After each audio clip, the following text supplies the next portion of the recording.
Please.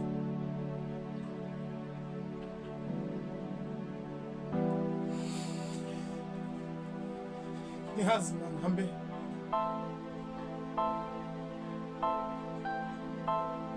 ulihlala ekhaya. Akukhona ma ukuthi ngiphika nabangani.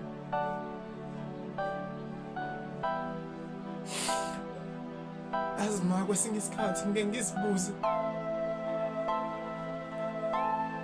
ngiziphendule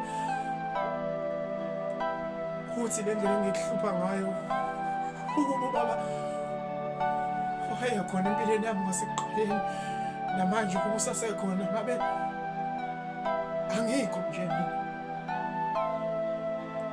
Angiweyi amandla akho ma ungikhulise nangendlela ongikhulise ngayo ukuthi inkinga ubaba bengekho phambi kwami.